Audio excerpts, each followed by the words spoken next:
നേപ്പാളിൽ പ്രളയം. മണ്ണിടിച്ചിലിൽ 2 ബസ്സുകൾ ഒലിച്ചുപോയി. 7 ഇന്ത്യക്കാർ മരിച്ചുവെന്നാണ് റിപ്പോർട്ട്. അസമിലും പ്രളയക്കെടുതി രൂക്ഷമാണ്. വിവിധ ജില്ലകളിലായി 14 ലക്ഷത്തോളം പേർ ദുരിതബാധിതരാണ്.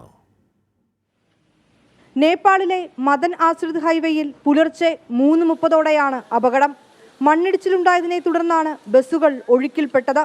2 ബസ്സുകളിലായി ഡ്രൈവർമാരടക്കം 63 പേരുണ്ടായിരുന്നുവെന്നാണ് വിവരം. 7 ഇന്ത്യക്കാർ മരിച്ചതായും റിപ്പോർട്ടുകളുണ്ട്. കനത്ത മഴയും തൃശൂലി നദി കരകവിഞ്ഞൊഴുകുന്നതും രക്ഷാപ്രവർത്തനത്തിന് തടസ്സം സൃഷ്ടിക്കുന്നുണ്ട്. അപകടം ഏറെ ദുഃഖകരമെന്നും കാണാതായവരെ എത്രയും വേഗം കണ്ടെത്താനും രക്ഷാപ്രവർത്തനം ഊർജിതമാക്കാനും നിർദ്ദേശം നൽകിയതായും നേപ്പാൾ പ്രധാനമന്ത്രി പുഷ്പകമാൽ ദഹൽ വ്യക്തമാക്കി. കാഠ്മണ്ഡുവിൽ നിന്ന് ഭരത്പൂർ, ചിത്വാൻ എന്നിവിടങ്ങളിലേക്കുള്ള മുഴുവൻ വിമാന സർവീസുകളും റദ്ദാക്കി. അസമിലും പ്രളയക്കെടുതി തുടരുന്നു. 14 ലക്ഷത്തോളം പേർ ഇപ്പോഴും ദുരിതത്തിലാണ്.